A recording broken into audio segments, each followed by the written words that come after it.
उनका जो मन को ये आहत करते हैं, ये मेरी सरकार से भी और यही मेरी प्रार्थना है, निवेदन है, कोई ऐसी चीज़ बनाई जाए, कोई ऐसा एक्ट बनाया जाए जो पाकिस्तानी रिफ्यूजी एक्ट के नाम पर जो वो रखा जाए। आप संविधान की धारा 6 पढ़ लो, आप पाकिस्तान से आए हो। इतिहास गलत पढ़ाया गया। और आज क्या कहने का मतलब बनता है। और रही ये सागवान जी किसान के वो हैं आंदोलनकारी हैं या किसानों के हितों के, पंजाबियों पे खेत नहीं है।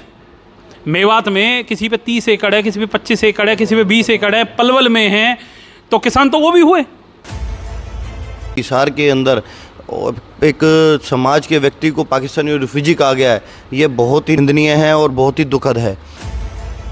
पश्चिमी पंजाब से जो भी लोग विभाजन से पहले यहाँ आए थे, उनको कई लोग जो भड़काऊ हमारे हरियाणा के या कहीं किसी भी समाज में रहते हैं, तो उनको अक्सर तौर पे आपने सुना होगा वो कभी पाकिस्तानी या उनको रिफ्यूजी कह दिया करते हैं। तो ये बहुत ही दुखनीय है और दुखद है। वो इसलिए है क्योंकि पहले भी वह लोग जो थे वो पहले भी अखंड भारत में थे, उनके यहाँ आने के बाद 47 के बाद विभाजन के से पहले वो यहाँ आ चुके थे, पर उनको अब ये पाकिस्तानी रिफ्यूजी क्यों कहा जाता है, जबकि उसी समाज के अंदर ऐसे देशभक्त रहे हैं, विक्रम बत्रा जैसे, और ऐसे बड़े बड़े उद्योगपति रहे हैं जिन्होंने हमारे देश को एक बहुत अलग उपलब्धि, अलग नाम रोशन उन्होंने अपना किया है, हमारे पूरे समाज का किया है। जैसे कि हीरो के मालिक मुंजाल हो गए, और भी कई ऐसे बड़े बड़े उद्योगपति हैं, कई बड़े किसान हैं, बहुत ऐसे देशभक्त हैं जिन्होंने पूरे नेशनल लेवल पर, कल्पना चावला जी थी हमारी, बहुत बड़ी साइंटिस्ट थी, तो रहे जिन्होंने देशभक्ति को अपना जो है सब कुछ समझा। उसके बाद भी यह है कई असामाजिक तत्व उन्हें कोई पाकिस्तानी, कोई रिफ्यूजी कह देता है, यह बहुत ही दुखद है। हवा सिंह सागवान जी मेरे से बड़े हैं और मैंने अक्सर उनके बयानबाजी पहले भी अनाप शनाप बयानबाजी उनकी सुनी है, उनकी अपनी पर्सनल जो व्यूज़ जो भी रहे होंगे, पर उनके अनाप शनाप जो ये बेफजूल की जो बातें करते हैं, उससे किसानों के साथ साथ पूरे समाज को जो है दुख पहुंचता है उनके बयानबाजी से।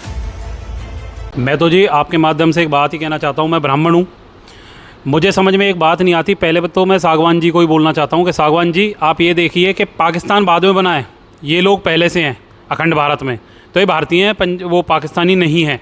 दूसरी बात, जो ये लोग बहुत बड़े अपने मन में देशभक्त बनने की कोशिश कर रहे हैं, जो उनको आघात कर रहे हैं, मैं ये पूछना चाह रहा हूँ कि ये मरे कटे भूखे आए यहाँ पे, धर्म तो नहीं परिवर्तित किया, धर्म तो नहीं बदला इन लोगों से। तो पंजाबी समाज से तो आपको सीखना चाहिए कि मर गए कट के, तलवार के डर से सलवार तो नहीं पहनी इन्होंने, अपने घर बारों को छोड़ गए, यहाँ पे आके भूखे रहे, प्यासे रहे, 25-25 गज के कैंप में रहे, लेकिन धर्म नहीं छोड़ा। धर्म के ऊपर ही तो बंटवारा हुआ था टेक्निकली।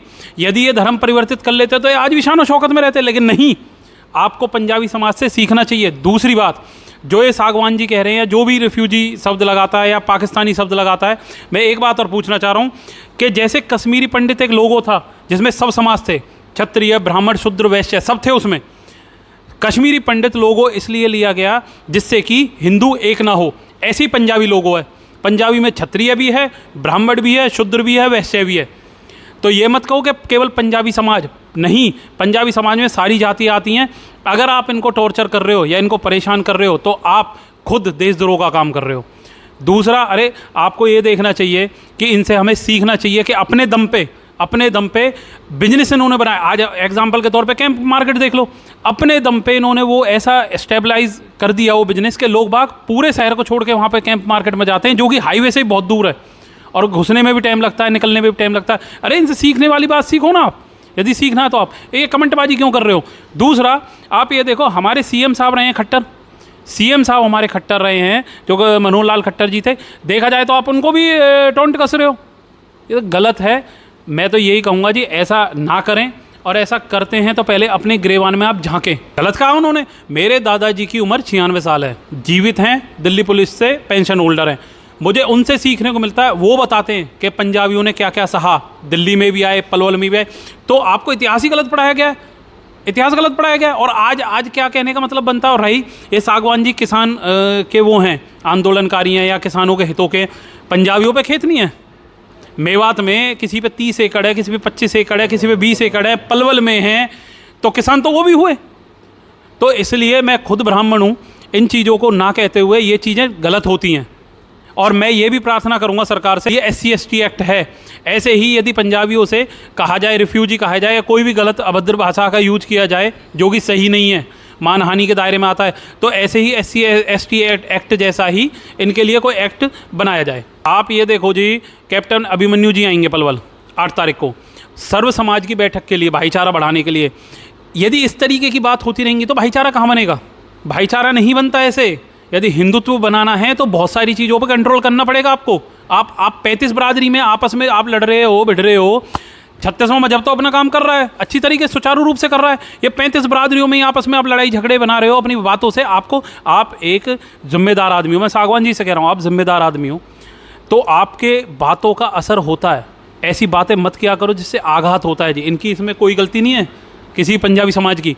ये कभी नहीं चाहते थे कि अपने 2000-2500 गज की हवेली छोड़ के यहाँ पे 25 गज में पड़े रहे टेंटों में। आप ये देखो दर्द कितना हुआ होगा उस टाइम।